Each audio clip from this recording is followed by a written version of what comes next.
Yo guys, Kurt here. So, last time, we pulled out the Master Sword from the Temple of Time.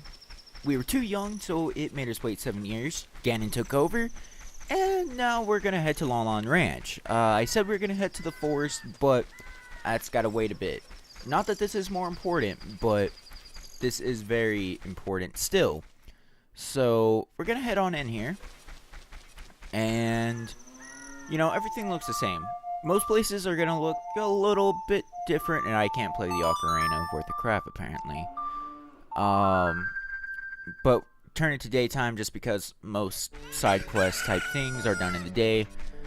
But yeah, right now this isn't important. You can skip this if you don't want to do it right now. This can get a bit pricey, so if you need to save up on rupees, do it. I went through about 150 rupees here. All because this guy is a jerk. Freaking Ingo. You will never want to deal with him after this again because he's just a jerk. Also, I'm going to point out, this is a post commentary, that's the word.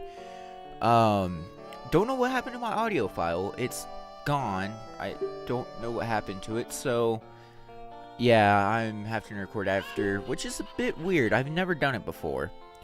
Do you want to ride one of my fine horses? Say yes. You also have to do this a couple times. Luckily, you can make these 10 rupees back while you're riding a horse. But once you get in here, play Epona's song. This is something we have not touched since we came to Lon Lon Ranch as a kid. Surprised Link can still play that so well. It's been 7 years since he's played that. Alright, I kid. But what you want to do is hop on Epona and ride around, and there's going to be 5 rupees over both fences, towards the middle. What you want to do is speed up with Epona and just jump or run at the fences. But you got to make sure that you're running straight and you're not at too much of an angle. If you're at too much of an angle, she will not jump. Also, right there, apparently you have to do the fast jump or you're not going to get the blue rupees, which was a problem because then I had to turn around, as you see. So yeah, make sure you like hit A so that you move faster to get both rupees. You won't even jump the tall fence if you don't speed up, so that's just something to keep in mind. Let's see. Do I know you? I just felt. Yeah, okay, I just quit there. I don't know the exact way to toggle what you have to do here. I think I got him to do it after this one. I don't quite remember. But, you know, it doesn't matter because even after this, I lost money, which was really annoying. I really don't want to lose as much money as I lost, but at the same time, it doesn't matter. Oh. Also, make sure you're not mashing A when you get on Epona, or you will just hop off. Oh, excuse me. Burping in a post-commentary. Wow, I'm not good at this. Alright, actually, it says it is. I think my commentary on this one's going to be better than most of them. Just because I can actually focus on what I'm saying. Yeah, right there, I missed it because I think I was at too much of an angle. I wasn't looking, so I say I'm better at this than I mess up. But yeah, just get the money and go talk to him. Eventually, he's gonna challenge you to a race. Yep, right here. I guess I skipped the text by accident, but he's like, let's make a wager for 50 rupees, whoever wins. Now, this guy's a jerk because he gets a head start and then he cuts you off. So you have to, like, make your way around him and try to stay in front. Now, a little tidbit of information I'm going to give you. Don't use your last carrot. If you use that last carrot, you're going to get a major slowdown and you will lose just about every time. Now, once you get to the finish line, it doesn't matter. But whenever you finish this first race, he's going to be like, oh no, I can't lose. How about I give you the horse if you win this next one? Yeah. It's not good at all. He's really annoying. The second one's even worse. He will keep close to the fence, and anytime you get close, he will cut you off. This race, I lost 3 times in a row. This time and 2 other times, which I cut out of the video. As you see, I'm getting close up, and I get in front of him, But then I lose, my carrot speed, and he decides to ram me into the fence, which slowed me down by quite a bit. And as you see, he keeps doing it. So there was no way for me to catch up, and he took my money. And he did that 2 more times before I got it. I did include the winning race, which is about to come up. I'm about to cut to it. But that was just annoying. So, yeah. This time I won it. I don't know. Don't know why I decided, oh, hey, let me go, like, way the heck out here. And then go all the way back in where he can cut me off. But, yeah, I barely managed to win this one. I actually used my last carrot at the very, very end.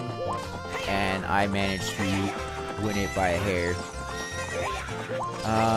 Right here, he's going to cut me off again. Whoa, wait.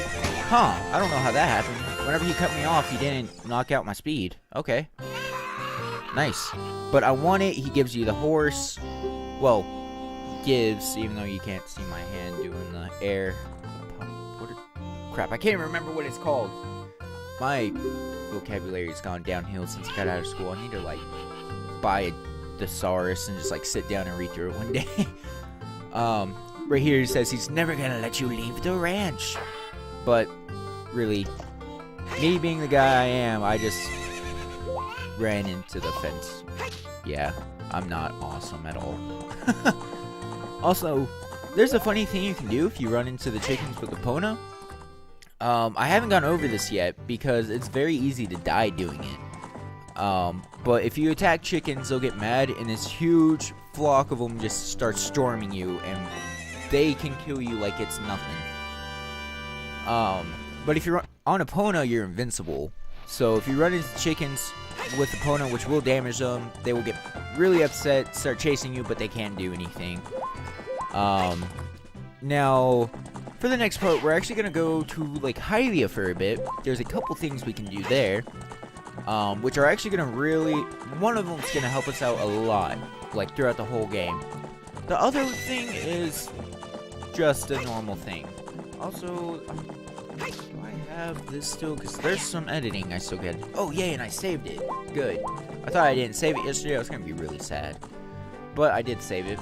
Okay, that's also not really anything major. So, hop off of Epona here and head down to the Scarecrows. These Scarecrows, if you remember, wanted you to play a song when you were a kid. And whenever you're an adult, if you come back and play that song, you actually get something that's really nice. So I played the song that I played for them that pretty much just plays every note. And that's going to be really annoying whenever I play through that, because it's going to slow down like that whenever I play. Oh, no. Oh, okay, I did it really good as a kid, so it saved the speed thing. Now, what this does is his friend, his buddy that's usually back there, if you play that song, he'll pop up for you in specific areas. Also, I'm really slow at playing that because I redid my gamepad config so that, it's easier to play notes, but at the same time, I haven't memorized where I put them, so I do play things a little bit slow. We've been dealing with that for a little bit now. I just wanted to go over it again. But a prime example of this is over here. If you did not plant that bean sprout right there, usually you can't get on top of the house, which contains a piece of heart. But if you play this, or whatever you set to be the Scarecrow song, you can actually hookshot onto him, which took me a couple of tries because his hitbox is really weird. Like, you have to hit him in the chest, but that's really hard to do. As I'm like, dang it, come on, there we go. So now we're up there, and Gouet, or however you pronounce that. And up here is another piece of heart. I don't remember which number this is. This is the last one I got, though. I could just turn on the game and check real quick. Let's see, so far you collected 2, so it's 2. I'll have to do the math at some point. Oh yeah, and I backflipped and landed on the bean sprout, but I don't want to do that yet. As you can see, it's flying like way over there. I don't know if I've shown off the bean sprouts yet, but there's going to be a better time for it. I promise you. Now, from here, you just want to hop on Epona and head towards the forest. I'm actually gonna cut to it.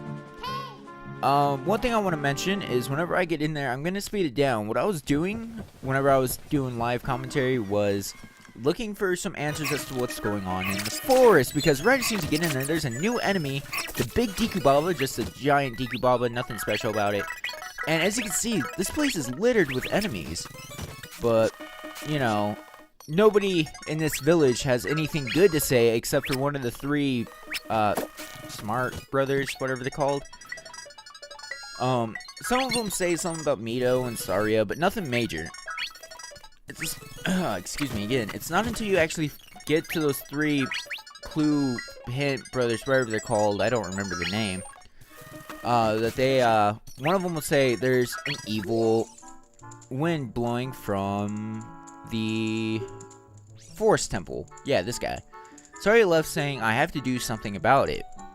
The Forest Temple is located in the Sacred Forest Meadow in the far side of the Lost Woods. So we've been there before, actually. When Saria taught us her song, she was actually at the doorstep of the Forest Temple. Unfortunately, we can't really... well, no, not unfortunately. Fortunately, we can reach it. But we're gonna do that in the next one. So, yeah, thanks for watching, everybody. Next time we do that,